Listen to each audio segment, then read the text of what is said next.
Hi students, welcome back to my channel SS Vlog.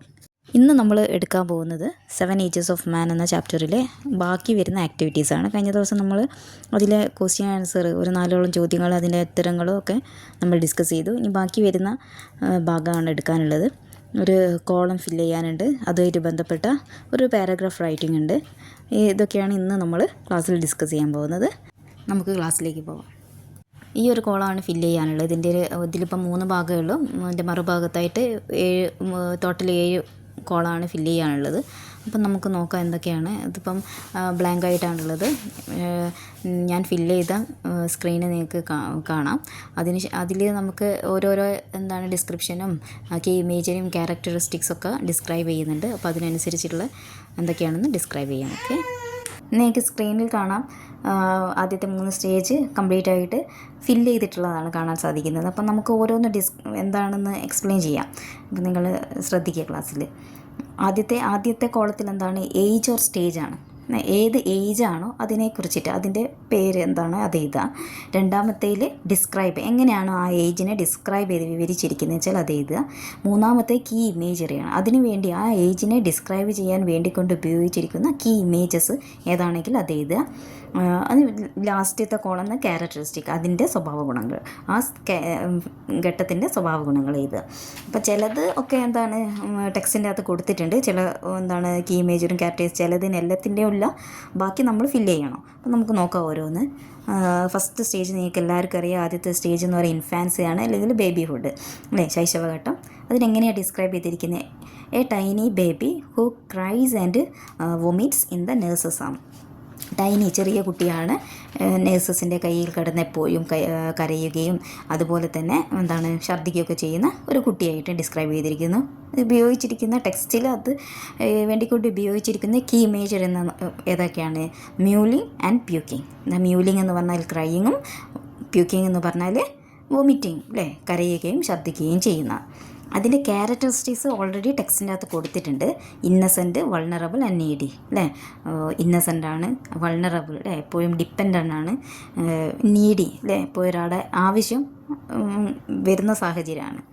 നോക്കാം, രണ്ടാമത്തെ സ്റ്റേജിൽ പിക്ചർ കൊടുത്തിട്ടുണ്ട്. ഏതാണ് പിക്ചർ നോക്കിയാൽ നമുക്കറിയാം, അതൊരു സ്കൂൾ ബോയിൻ്റെ പിക്ചറാണ്. അപ്പം അവിടെ നമ്മൾ സ്കൂൾ ബോയ് എഴുതുക.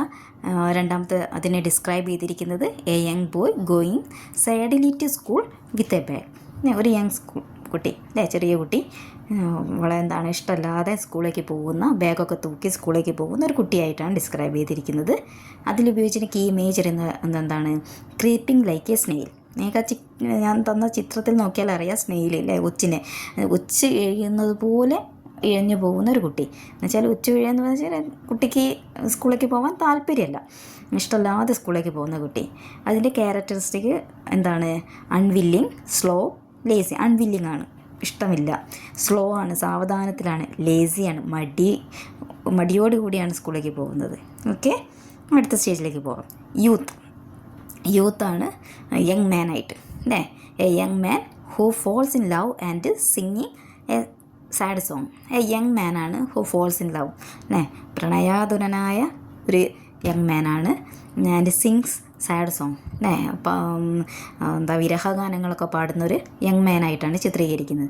അതിനു വേണ്ടി ഉപയോഗിച്ചിരിക്കുന്ന ഇമേജറി എന്ന് പറയുന്നത് sighing like furnace with a woeful ballad അല്ലേ. ഞെരിപ്പോടിൽ എരിഞ്ഞുകൊണ്ടിരിക്കുന്നത് കണ്ടില്ലേ നിങ്ങൾ ആ പിക്ചറിൽ കാണുന്ന ഒരു തീ പാർന്ന ഞെരിപ്പോട്, അതിൽ വെന്തുരുകുന്ന ഒരു young മാനായിട്ട് with a woeful ballad എന്ന് പറഞ്ഞാൽ സാഡ് സോങ് അല്ലേ, വിരഹഗാനങ്ങളൊക്കെ പാടി നടക്കുന്ന ഒരു കൗമാരക്കാരൻ. അതിനുപയോഗിച്ചിരിക്കുന്ന അതിൻ്റെ ക്യാരക്ടറിസ്റ്റിക്സ് റൊമാൻറ്റിക്കാണ് അല്ലേ, അതുപോലെ തന്നെ ഇമോഷണലാണ്, വികാരഭരിതനാണ്, ആൻഡ് ഡ്രീമിങ് അല്ലേ, സ്വപ്നജീവി കൂടിയാണ്. ഇങ്ങനെയാണ് ഈ 3 സ്റ്റേജിനെ ഡിസ്ക്രൈബ് ചെയ്തിരിക്കുക. ഇനിയുണ്ട് 4ഓളം സ്റ്റേജ് അല്ലേ, ടോട്ടൽ 7 സ്റ്റേജാണ്. അടുത്ത സ്റ്റേജിലേക്ക് പോവാം അല്ലേ. 3 സ്റ്റേജ് നമ്മൾ ഡിസ്കസ് ചെയ്തു. ഇനി നാലാമത്തെ സ്റ്റേജിൽ ബ്രേവ് വാരിയറാണ് അല്ലേ, പോരാളിയാണ്, യുദ്ധം ചെയ്യാൻ അല്ലേ ഒക്കെ സന്നദ്ധനായി നിൽക്കുന്ന പോരാളിയെ പോലെ. അതിന് ഉപയോഗിക്കുന്ന description: a brave and hot tempered man ready to fight for fame അല്ലേ. ബ്രേവാണ്, ധൈര്യശാലിയാണ്, ഹോട്ട് ടെമ്പേർഡാണ്, പെട്ടെന്ന് ചൂടാവുന്ന ഒരു പ്രകൃതക്കാരനാണ്. And man ready to fight for ഫെയിമിന് വേണ്ടിക്കൊണ്ട്, പ്രശസ്തിക്ക് വേണ്ടിക്കൊണ്ട് യുദ്ധം വരെ ചെയ്യാൻ സന്നദ്ധനായി നിൽക്കുന്നവനാണ് അല്ലേ. അങ്ങനെയാണ് ആ സ്റ്റേജിനെ ഡിസ്ക്രൈബ് ചെയ്തിരിക്കുന്നത് ഷേക്സ്പിയർ. അതിലുപയോഗിക്കുന്ന കീ ഇമേജറി എന്ന് പറയുന്നത് seeking reputation even in the mouth of cannon അല്ലേ. കാരണം എന്നാൽ പീരങ്കിയുടെ ഉള്ളിലേക്ക് വരെ കയറി ചെല്ലാൻ ധൈര്യമുള്ളവനാണ് എന്നാണ് പറയുന്നത് അല്ലേ. എന്നുവെച്ചാൽ എന്തിനു വേണ്ടിക്കൊണ്ട്, റെപ്യൂട്ടേഷന്, തൻ്റെ ബഹുമതികൾക്ക് വേണ്ടിക്കൊണ്ട് എന്താണ് കാനസ് എന്ന് പറഞ്ഞാൽ പീരങ്കിൻ്റെ ഉള്ളിലേക്ക് കയറിപ്പോകാൻ വരെ ധൈര്യം ഉള്ളവനായിട്ടാണ് ഷേക്സ്പിയർ ആ ബ്രേവ് വാരിയറെ ഡിസ്ക്രൈബ് ചെയ്തിരിക്കുന്നത് അല്ലേ, ഇമേജ് ഉപയോഗിച്ചിരിക്കുന്നത്. അതിൻ്റെ ക്യാരക്ടറിസ്റ്റിക്സ് എന്ന് പറയുന്നത് എന്താണ്, brave, proud, quick to call. Brave ആണ് അല്ലേ, ബോൾഡാണ്. ബോൾഡ് എന്ന് പറഞ്ഞാൽ ധൈര്യശാലി. പ്രൗഡാണ്, അഭിമാനിയാണ്. അങ്ങനെ ക്വിക്ക് ടു കോറൽ അല്ലേ, പെട്ടെന്ന് എന്താണ് അടിക്കും യുദ്ധത്തിനൊക്കെ റെഡിയായി നിൽക്കുന്നവനാണ്. ദെൻ നെക്സ്റ്റ് സ്റ്റേജ് എന്ന് പറയുന്നത് വൈസ് ഓൾഡ് മാൻ അല്ലേ. ടെക്സ്റ്റിൽ വൈസ് ഓൾഡ് മാൻ അല്ലെങ്കിൽ ജഡ്ജിൻ്റെ റോള്. എന്താണ് അതിൽ ഉപയോഗിക്കുന്ന ഡിസ്ക്രിപ്ഷൻ, എങ്ങനെയാണ് ഡിസ്ക്രൈബ് ചെയ്തിരിക്കുന്നത്? A wise man full of advice and serious talks അല്ലേ.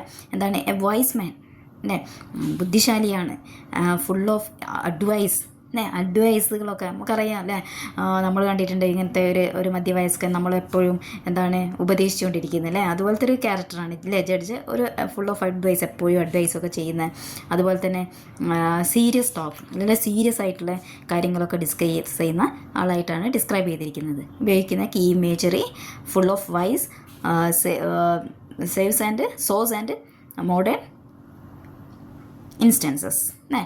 എന്താണ് എപ്പോഴും വൈസ് തോട്ട് അല്ലേ, എന്താണ് നല്ല ബുദ്ധിപരമായിട്ടുള്ള കാര്യങ്ങളും മോഡേൺ അല്ലേ, ആധുനികപരമായിട്ടുള്ള ചിന്തകളൊക്കെ ഉള്ള ഒരു വ്യക്തിയാണ് ജഡ്ജ് എന്ന് പറയുന്നത്. അത് വരുന്ന ക്യാരക്ടറിസ്റ്റിക് എന്ന് പറയുന്നത് വൈസാണ്, എക്സ്പീരിയൻസ്ഡ് ആണ്. വൈസാണ്, ബുദ്ധിമാനാണ്, എക്സ്പീരിയൻസ്ഡ് ആണ് അല്ലേ, കുറേ കാലം പരിചയമുള്ളവനാണ്, സീരിയസ് ആണ്, വളരെ എന്താണ് സീരിയസ് ആയിട്ട് തിങ്ക് ചെയ്യുന്ന ഒരാളാണ്. ദെൻ ആറാമത്തെ സ്റ്റേജ് തിൻ ഓൾഡ് മാൻ, മെലിഞ്ഞ ഒരു പ്രായമായ വ്യക്തി. A thin old man wearing spectacles and loose clothes അല്ലേ, മെലിഞ്ഞിട്ടുള്ള എന്താണ് ഒരു വ്യക്തി, വൃദ്ധൻ. എന്താ ധരിച്ച്, വെയറിങ് സ്പെക്ടക്കിൾസ്, കണ്ണടകളൊക്കെ ധരിച്ചിട്ട്, കണ്ണട ധരിച്ചിട്ടുണ്ട്. ലൂസ് ക്ലോത്ത്സ്, വളരെ ലൂസായ ഡ്രസ്സാണ് ധരിച്ചിരിക്കുന്നത്. അങ്ങനെയാണ് ഡിസ്ക്രൈബ് ചെയ്തിരിക്കുന്നത്. അതിനുപയോഗിച്ചിരിക്കുന്ന കീ ഇമേജറി എന്താണ്, his youthful, hose and well saved shrunk അല്ലേ. വളരെ യൂത്ത്ഫുള്ളായ സമയത്ത് തൻ്റെ കൗമാരപ്രായത്തിലൊക്കെ ധരിച്ചിരിക്കുന്ന വസ്ത്രമൊക്കെ ലൂസായി തുടങ്ങിയിരിക്കുന്നു.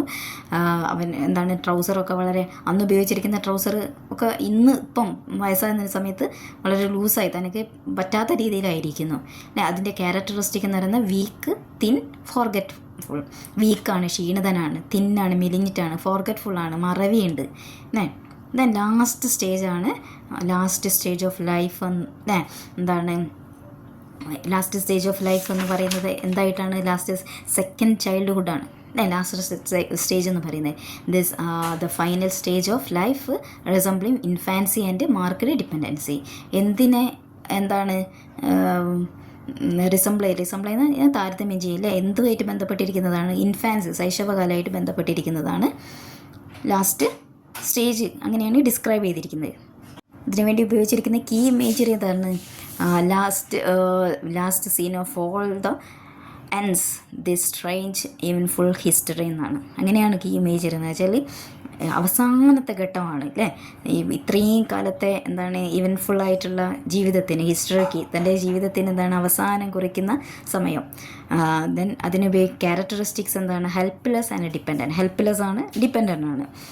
ഇത് തന്നെയാണ് ഇതിൽ വരുന്നത്, ഇൻഫാൻസിയിലും വരുന്നത്. അതുകൊണ്ടാണ് അതിനെന്തെന്ന് പറയുന്നത് സെക്കൻഡ് ചൈൽഡ്ഹുഡ് എന്ന് പറയാൻ കാരണം അതുകൊണ്ട് തന്നെയാണ്. ഇൻഫാൻസിയിൽ എങ്ങനെയാണോ അതുപോലെ തന്നെയാണ് ഇതെന്ന് പറയുന്നത് ലാസ്റ്റ് സ്റ്റേജ് ഓഫ് ലൈഫ് എന്ന് പറയുന്ന ആ ഒരു സ്റ്റേജിൽ പറഞ്ഞിരിക്കുന്നത്. ഷേക്സ്പിയർ അങ്ങനെയാണല്ലേ, അതിൽ കുറേ വാക്കുകൾ ഉപയോഗിക്കുന്നുണ്ട്. സാൻസ്ട്രീത്ത്, സാൻസൈസ്, സാൻസ് ടേസ്റ്റ്, സാൻസ് എവറിതിങ് ഒക്കെ വാക്കുകളൊക്കെ ഉപയോഗിക്കുന്നുണ്ട് അതിനെ ഡിസ്ക്രൈബ് ചെയ്യാൻ വേണ്ടിക്കൊണ്ട്. സോ ഇതാണ് കോളം നമ്മൾ ഫില്ല് ചെയ്തു. ഇനി നമുക്ക് ഇതുമായിട്ട് ബന്ധപ്പെട്ട ഒരു ആക്ടിവിറ്റിയാണ് ചെയ്യാനുള്ളത്. നോക്കാം എന്താണെന്ന്. After completing the table discuss the points and write a brief paragraph summarising the central theme of the extract with the help of the guide lines given below. താഴെ കൊടുത്തിരിക്കുന്ന പാരഗ്രാഫ് കംപ്ലീറ്റ് ചെയ്യാനാണ് നേരത്തെ തന്നിട്ടുള്ള ആ ഒരു കോളത്തിലുള്ള ഡീറ്റെയിൽസൊക്കെ ഉപയോഗിച്ചിട്ട് പാരഗ്രാഫ് കംപ്ലീറ്റ് ചെയ്യുക. ഓക്കെ, സ്ക്രീനിൽ നിങ്ങൾക്ക് കാണാൻ കഴിയും പാരഗ്രാഫ് കംപ്ലീറ്റ് ആയിട്ട് എഴുതിയിട്ടുള്ളത്. റെഡെങ്കിൽ പ്രധാനപ്പെട്ട കാര്യങ്ങളും അതുപോലെ തന്നെ അതിനോടനുബന്ധപ്പെട്ട കാര്യങ്ങളാണ് ബ്ലൂ ഇങ്കിലും കൊടുത്തിട്ടുള്ളത്. നമുക്ക് നോക്കാം എന്താണ്, ജസ്റ്റ് നോക്കാം. The Seven Ages of Man written by William Shakespeare is taken from the play As You Like It. William ഷേക്സ്പിയറുടെ ഒരു കവിതയാണ് the seven ages of man എന്ന് പറയുന്നത്. അത് എടുത്തിട്ടുള്ളത് ആസ് യു ലൈക്ക് ഇറ്റ് എന്ന് പറയുന്ന ഒരു ഡ്രാമയിൽ നിന്നാണ്. In this extract the world is compared to a stage. ഈ ഒരു കവിതയിൽ പറഞ്ഞിരിക്കുന്നത് വേൾഡിനെ എന്തായിട്ടൊരു കമ്പയർ ചെയ്തിരിക്കുകയാണ്, സ്റ്റേജായിട്ട് കമ്പയർ ചെയ്തിരിക്കുകയാണ്. The extract outlines 7 stages of human life. അതുപോലെ തന്നെ ആ സ്റ്റേജിൽ മനുഷ്യന്മാർ 7 ഘട്ടങ്ങൾ കടന്നു പോകുന്നു, ഘട്ടങ്ങളിലൂടെ മനുഷ്യന്മാർ കടന്നു പോകുന്നു എന്നാണ് പറഞ്ഞിരിക്കുന്നത്. In the first age infancy, ആദ്യത്തെ സ്റ്റേജ് ഇൻഫാൻസിയാണ്. The baby is innocent and vulnerable. Innocent ആണ്, ബേബി ഹെൽപ്ലെസ് ആണ് എന്നാണ് പറഞ്ഞിരിക്കുന്നത് ആദ്യത്തെ സ്റ്റേജിൽ. He cries and needs care. എപ്പോഴും കരഞ്ഞുകൊണ്ടിരിക്കും. അവനെപ്പോഴും എന്താണ്, കുട്ടിക്ക് എപ്പോഴും ഒരാളുടെ നീഡ്, ആവശ്യം എപ്പോഴും വേണ്ടി വരുന്ന ഒരു സമയമാണ്. The second stage is childhood. രണ്ടാമത്തെ stage ചൈൽഡ്ഹുഡാണ്. Then when the boy goes unwillingly to school, show and unwilling, അല്ലേ, അത് സ്ലോ ആൻഡ് അൺവില്ലിങ്. വളരെ എന്താണ്, ആ ചൈൽഡ്ഹുഡിൽ കുട്ടി സ്കൂളിലേക്ക് പോകുന്ന ഒരു കാലഘട്ടമാണ് രണ്ടാമത്തെ ഘട്ടം എന്ന് പറയുന്നത്. വളരെ സ്ലോ, സാവധാനത്തിൽ, താല്പര്യമില്ലാതെ സ്കൂളിലേക്ക് പോകുന്ന ഒരു കുട്ടി. The third age is youth. മൂന്നാമത്തെ ഏജ് എന്ന് പറയുന്നത് യൂത്താണ്, യൗവന കാലഘട്ടം. Full of love and dreams, അല്ലെ, പ്രണയവും സ്വപ്നവും നിറഞ്ഞൊരു കാലഘട്ടമാണ്. The young man falls in love and sings sad song, അല്ലേ, അവൻ പ്രണയത്തിലാവുന്നുണ്ട്. അതുപോലെ തന്നെ പ്രണയം, അല്ലേ, നഷ്ടപ്പെടുന്ന സമയത്ത് അവൻ വിരഹ ഗാനങ്ങൾ എഴുതുന്നുണ്ട്. അതൊക്കെ പാടി നടക്കുന്ന ഒരു കാലഘട്ടമാണ് യൂത്ത്, മൂന്നാമത്തെ ഘട്ടം എന്ന് പറയുന്നത്. The fourth age is manhood, അല്ലേ. നാലാമത്തെ കാലഘട്ടം എന്ന് പറയുന്നത് മാൻഹുഡാണ്. A brave and hot tempered soldier, അല്ലെ, ഒരു സോൾജിയറെ പോലെ എന്നാണ് പറഞ്ഞിരിക്കുന്നത്. ബ്രേവാണ്, വളരെ ധൈര്യശാലിയാണ്, ബോൾഡാണ്, എന്തും പെട്ടെന്ന് ചെയ്യാൻ. ക്വിക്ക് ടു കോറൽ, അല്ലേ, പെട്ടെന്ന് അടി ഉണ്ടാക്കാൻ. സീക്കിങ് റെപ്യൂട്ടേഷൻ, എന്താണ്, ബഹുമതികൾക്കും ഒക്കെ വേണ്ടിക്കൊണ്ട് പ്രവർത്തിക്കുന്നൊരു കാലഘട്ടമാണ് നാലാമത്തെ ഘട്ടം എന്ന് പറയുന്നത്. The fifth age is old. അഞ്ചാമത്തെ ഘട്ടം എന്ന് പറയുന്നത് ഓൾഡ് ഏജ് ആണ്, പ്രായ കാലഘട്ടം. A wise man full of advice, അല്ലേ, വൈസ് മാൻ ആണ്, ഫുൾ ഓഫ് എപ്പോഴും ഉപദേശങ്ങളൊക്കെ നൽകുന്ന കാലഘട്ടം. എക്സ്പീരിയൻസ് ആൻഡ് സീരിയസ്ഡ്, വളരെ എക്സ്പീരിയൻസ്ഡ് ആണ്, വളരെ സീരിയസ് ആണ്, അല്ലേ, എന്താണ്, എപ്പോഴും ഗൗരവഭാവത്തിലാണുള്ളത്. The sixth age is pantaloon. A thin old men, വളരെ മെലിഞ്ഞിട്ടുള്ള ഒരു ഘട്ടമാണ് ആറാമത്തെ, അല്ലേ, പ്രായം അങ്ങ് അതിക്രമിച്ചൊരു കാലഘട്ടം. ദെൻ വീക്ക് ആൻഡ് ഫോർഗെറ്റബിൾ, വളരെ ക്ഷീണിതനാണ്, മറവി എപ്പോഴും സംഭവിക്കുന്ന ഒരു കാലഘട്ടമാണ്.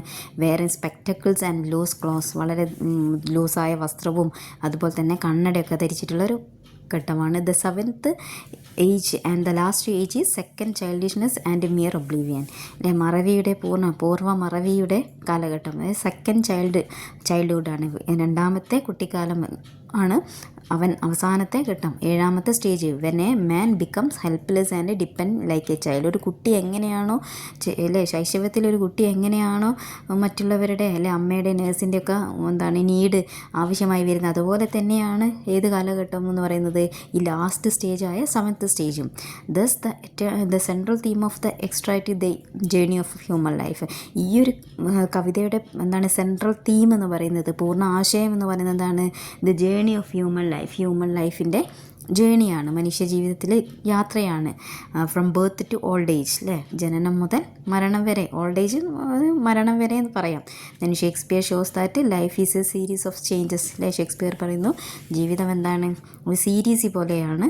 And every stage has it's on nature and meaning. ഓരോ സ്റ്റേജിനും അതിൻ്റേതായ പ്രകൃതവും അതിൻ്റേതായ അർത്ഥമുണ്ട് എന്നാണ് ഷേക്സ്പിയർ ഈ കവിതയിലൂടെ പറയുന്നത്. ഞാൻ വളരെ കുറച്ച് സ്പീഡിലാണ് പറഞ്ഞിരിക്കുന്നത്, കാരണം നമ്മൾ ഓൾറെഡി ഡിസ്കസ് ചെയ്ത കാര്യം തന്നെയാണ് പറയുന്നത്. വീണ്ടും പറയണ്ടല്ലോ എന്ന് വിചാരിച്ച് കുറച്ച് സ്പീഡിലാക്കി പറഞ്ഞതാണ്.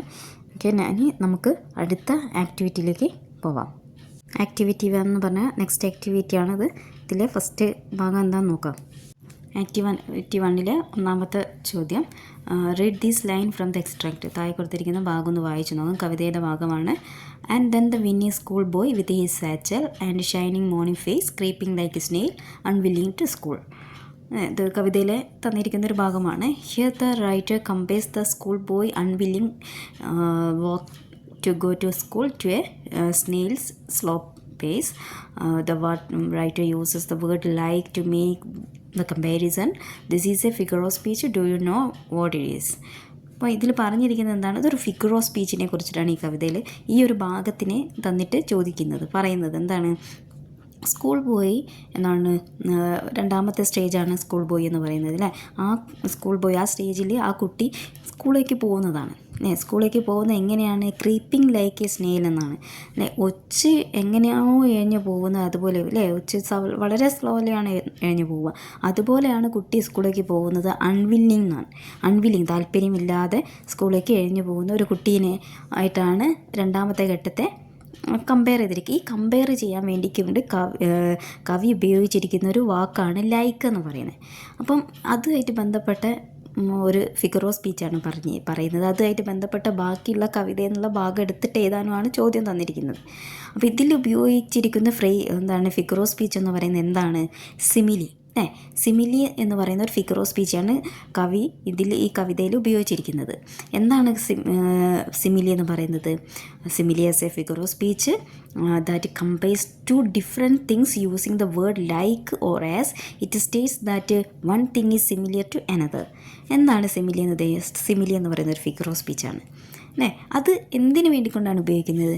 കമ്പയർ ടു ഡിഫറെൻറ്റ് തിങ്സ് രണ്ട് വ്യത്യസ്തമായ കാര്യത്തിനെ കമ്പയർ ചെയ്യാൻ വേണ്ടിക്കൊണ്ട് താരതമ്യം ചെയ്യാൻ വേണ്ടിക്കൊണ്ട് ഉപയോഗിക്കുന്ന ഏതൊക്കെ ദ വേർഡ്സ് അല്ലേ തിങ്സ് യൂസിങ് ദ വേർഡ്സ് ഏത് വാക്ക് ഉപയോഗിച്ച് ലൈക്ക് ഓർ ആസ് ഒന്നുകിൽ ലൈക്ക് അല്ലെങ്കിൽ ആസ് എന്ന് പറയുന്ന രണ്ടിൽ ഏതെങ്കിലും ഒരു വാക്ക് ഉപയോഗിച്ചിട്ട് രണ്ട് ഡിഫറെൻ്റായ തിങ്ങിനെ കമ്പയർ ചെയ്യാൻ വേണ്ടിക്കൊണ്ട് ഉപയോഗിക്കുന്ന ഒരു ഫിഗർ ഓഫ് സ്പീച്ചാണ് എന്തെന്ന് പറയുന്നത്? സിമിലി എന്ന് പറയുന്നത്. മനസ്സിലായി എന്ന് വിചാരിക്കുന്നു. ഒന്നുകൂടി പറയാണ്. സിമിലി എന്ന് പറയുന്നത് എന്തായാലും എക്സാമിന് ഈ ഒരു ഭാഗത്തുനിന്ന് സിമിലിയായിട്ട് ബന്ധപ്പെട്ട് എന്തെങ്കിലും ഒരു ക്വസ്റ്റ്യൻ നമുക്ക് പ്രതീക്ഷിക്കാം. അപ്പോൾ നോക്കാം. സിമിലി എന്ന് പറഞ്ഞാൽ രണ്ട് വ്യത്യസ്തമായ കാര്യത്തിനെ അല്ലേ. ഇപ്പം ഇവിടെ നോക്ക്, സ്കൂൾ ബോയും അതുപോലെ തന്നെ സ്നേയിലും രണ്ട് വ്യത്യസ്തമായ കാര്യമാണ്. ഈ രണ്ട് വ്യത്യസ്തമായ കാര്യത്തിനെ ഡിഫറെൻറ്റ് തിങ്ങിനെ കമ്പയർ ചെയ്യാൻ വേണ്ടിക്കൊണ്ട് കവി ഉപയോഗിച്ചൊരു വാക്കാണ് ലൈക്ക്. കവിതയിലേക്ക് നോക്കിക്കഴിഞ്ഞാൽ അറിയാം. School boy and then the whining school boy with his satchel and the shining morning face creeping like snail അല്ലേ. ലൈക്ക് ഉപയോഗിച്ച് സ്കൂൾ ബോയിനെ സ്നെയിലായിട്ട് കമ്പയർ ചെയ്തിരിക്കുന്നു. എന്ന് വെച്ചാൽ രണ്ട് ഡിഫറെൻ്റായ കാര്യത്തിനെ ലൈക്ക് ഉപയോഗിച്ചിട്ട് അല്ലെങ്കിൽ ആസ് ഉപയോഗിച്ചിട്ട് ഈ രണ്ട് വാക്കിൽ ഏതെങ്കിലും ഒരു വാക്ക് ഉപയോഗിച്ചിട്ട് കമ്പയർ ചെയ്യുകയാണെങ്കിൽ ആ ഒരു ഫിഗർ ഓഫ് സ്പീച്ചാണ് എന്തെന്ന് പറയുന്നത്? സിമിലി എന്ന് പറയുന്നത്. അപ്പോൾ അതുമായിട്ട് ബന്ധപ്പെട്ട ബാക്കി വരുന്ന കവിതയിൽ അങ്ങനെയുള്ള വാക്കുകളുണ്ടെങ്കിൽ എടുത്തെഴുതാനാണ് പറഞ്ഞിരിക്കുന്നത്. Okay. Pick out other instance of simile in the extract. ഒന്ന് ക്രീപ്പിംഗ് ലൈക്ക് എ സ്നെയിൽ എന്ന് പറയുന്നത് തന്നെ. രണ്ടാമത് ബിയേർഡ് ലൈക്ക് ദ പാഡ് അല്ലേ. താടിയുള്ള ബിയേർഡ് എന്ന് പറഞ്ഞാൽ താടി അല്ലേ. എന്തുപോലെ എന്നാൽ പാടിനെ പോലെ. പാഡ് മീൻസ് ലിയോപാഡാണ് അല്ലേ. പുള്ളിപ്പൊന്നീനെ പോലെ രോമമുള്ള ഇതുപോലെയാണ് എന്താണ് ഈ ജഡ്ജ് അല്ലേ താടിയൊക്കെ വെച്ചിട്ടുള്ളതെന്നാണ് പറഞ്ഞിരിക്കുന്നത്. സോ അതിലെ ബിയേർഡിനെ എന്തായിട്ട് കമ്പയർ ചെയ്തിരിക്കുകയാണ്? പാടുമായിട്ട് കമ്പയർ ചെയ്തിരിക്കുകയാണ്. ഏത് വാക്കാണ് അവിടെ ഉപയോഗിച്ചിരിക്കുന്നത്? ലൈക്ക് എന്ന് ഉപയോഗിച്ച്. അപ്പോൾ നിങ്ങൾക്ക് കണ്ടുപിടിക്കാനും ഐഡൻറ്റിഫൈ ചെയ്യാനൊക്കെ എളുപ്പമാണ്. ഒന്നുകിൽ ലൈക്ക് അല്ലെങ്കിൽ ആസ്. ഈ രണ്ട് വാക്കിൽ ഏതെങ്കിലും ഉണ്ടോ എന്ന് ശ്രദ്ധിച്ച് നോക്കുക, എന്നിട്ട് ഐഡൻറ്റിഫൈ ചെയ്യുക. ഓക്കെ. രണ്ടാമത്തെ ചോദ്യമാണ്. Consider the first 2 lines of the extract. What are the 2 things compared here? ഫസ്റ്റത്തെ 2 ലൈൻ ശ്രദ്ധിക്കാൻ. അവിടെ എന്ത് കമ്പാരിസണാണ് ഉള്ളതെന്ന് ശ്രദ്ധിക്കാനാണ്. All the world's stage and all the men and women merely players. All the world ലോകത്തിനെ എന്തുമായിട്ട് കമ്പയർ ചെയ്തിരിക്കുന്നു? സ്റ്റേജുമായിട്ട്. ലോകം ഒരു സ്റ്റേജ് ആണെന്നാണ് പറഞ്ഞിരിക്കുന്നത്. അതുപോലെ തന്നെ all the men and women merely players. സ്ത്രീകളും പുരുഷന്മാരും അവിടെ പ്ലെയേഴ്സ് ആണെന്നാണ് പറഞ്ഞിരിക്കുന്നത്. Here the writer uses the figure of speech called മെ. ഇവിടെ കവി ഉപയോഗിച്ചിരിക്കുന്ന ഫിഗർ ഓഫ് സ്പീച്ച് മെറ്റഫറാണ്. And it states that the world as a stage and we are performance of the stage of life അല്ലേ. നമ്മുടെ role perform ചെയ്യുന്നു ആ സ്റ്റേജിലെന്നാണ് പറഞ്ഞിരിക്കുന്നത് കവി ഇവിടെ ഉപയോഗിച്ചിരിക്കുന്നൊരു ഫിഗർ ഓഫ് സ്പീച്ച് ആണെന്ന് പറഞ്ഞു. നേരത്തെ ഉപയോഗിച്ചത് സിമിലിയാണ്. ഇവിടെ ഉപയോഗിച്ചിരിക്കുന്ന മെറ്റഫറാണ് അല്ലേ. മെറ്റഫർ എന്ന് പറഞ്ഞാൽ എന്താണ്? കമ്പാരിസൺ തന്നെയാണ്, പക്ഷേ ലൈക്കോ ഏസോ ഉപയോഗിക്കാതെ എന്നാണ് ലൈക്കോ ഏസോ ഉപയോഗിക്കാതെ എന്താണ് രണ്ട് കാര്യത്തിനെ കമ്പയർ ചെയ്യുന്നതിന് ആണ് എന്തെന്ന് പറയുന്നത് മെറ്റഫർ എന്ന് പറയുന്നത്. അപ്പം ഒന്നുകൂടി പറയുകയാണ് സിമിലിയും മെറ്റഫറും. ഞാൻ ഒന്നുകൂടി പറയുകയാണ്. സിമിലി എന്ന് പറഞ്ഞാൽ ഒന്നുകിൽ ലൈക്ക് അല്ലെങ്കിൽ എസ്, ഈ രണ്ട് വാക്കിൽ ഏതെങ്കിലും ഒന്ന് ഉപയോഗിച്ചിട്ട് മറ്റൊരു കാര്യത്തെ താരതമ്യം ചെയ്യാൻ ഉപയോഗിക്കുന്നതാണ് സിമിലി എന്ന് പറയുന്നത്. എന്നാൽ നേരെ ഓപ്പോസിറ്റാണ് മെറ്റഫർ എന്ന് പറഞ്ഞാൽ ലൈക്കും ഏസും ഉപയോഗിക്കാതെ, ഓർക്കണം, ലൈക്കും ഏസും ഉപയോഗിക്കാതെ കമ്പയർ ചെയ്യുന്നതാണ്, ഒരു കാര്യത്തെ മറ്റൊരു കാര്യമായിട്ട് കമ്പയർ ചെയ്യുന്നതാണ് എന്തെന്ന് പറയുന്നത് മെറ്റഫർ എന്ന് പറയുന്നത്. അപ്പോൾ മെറ്റഫറായിട്ട് ബന്ധപ്പെട്ട കവിതയിലെ മറ്റ് എക്സ്ട്രാക്റ്റ് എടുത്ത് പിക്കൗട്ട് ചെയ്യാനാണ് പറഞ്ഞിരിക്കുന്നത്. നോക്കാം നമുക്ക് മറ്റേതൊക്കെയാണ് അതിൽ വരുന്ന ബാക്കി മെറ്റഫർ എന്ന്. അപ്പോൾ ഈ രണ്ട് ആൻസേഴ്സാണ്. ലാസ്റ്റ് സീൻ ഓഫ് ഓൾ, എല്ലാത്തിൻ്റെയും അവസാനം എന്ന് വെച്ചാൽ മരണം. അതിനെ ലാസ്റ്റ് സീൻ എന്ന് പറയുന്നത് മരണമായിട്ട് കമ്പയർ ചെയ്തിരിക്കുന്നു. അവിടെ എന്തുപയോഗിച്ചില്ല? ലൈക്ക് എന്ന് പറയുന്ന വാക്കോ ഏസ് എന്ന് പറയുന്ന വാക്കോ ഉപയോഗിച്ചില്ല. രണ്ടാമത്തത് ബബിൾ റെപ്യൂട്ടേഷനാണ്. റെപ്യൂട്ടേഷൻ, ബഹുമതികൾ എന്ന് പറയുന്ന എന്തുപോലെയാണ്? ബബിൾസ് പോലെയാണെന്നാണ് പറഞ്ഞിരിക്കുന്നത്. അവിടെയും ലൈക്കോ ഏസോ ഈ രണ്ട് വാക്ക് ഉപയോഗിച്ചില്ല. സോ ഇത് രണ്ടും എന്തിന് ഉദാഹരണങ്ങളാണ്? മെറ്റഫറിന് ഉദാഹരണങ്ങളാണ്. അപ്പോൾ എക്സാമിനൊക്കെ പോകുന്ന സമയത്ത് ഈ ഒരു ഭാഗം ഒന്ന് ശ്രദ്ധിക്കുക. കാരണം സിമിലി മെറ്റഫറൊക്കെ ചിലപ്പോൾ ഐഡൻറ്റിഫൈ ചെയ്യാൻ ചിലപ്പോൾ മേ ബി വന്നേക്കാം. നല്ലതുപോലെ ഒന്ന് ശ്രദ്ധിച്ചിട്ട് പോവുക. അപ്പോൾ ഇതോടുകൂടി ഈ ചാപ്റ്ററിലെ ആക്ടിവിറ്റീസും എല്ലാം കഴിഞ്ഞു. ഇനി അടുത്ത ചാപ്റ്ററുമായിട്ട് അടുത്ത ക്ലാസ്സിൽ വരിക. ക്ലാസ് ഇഷ്ടമായിട്ടുണ്ടെങ്കിൽ ലൈക്ക് ചെയ്യാനും ഷെയർ ചെയ്യാനും സബ്സ്ക്രൈബ് ചെയ്യാനും കമൻറ്റ് ചെയ്യാനും മറക്കാതിരിക്കുക. Thank you all.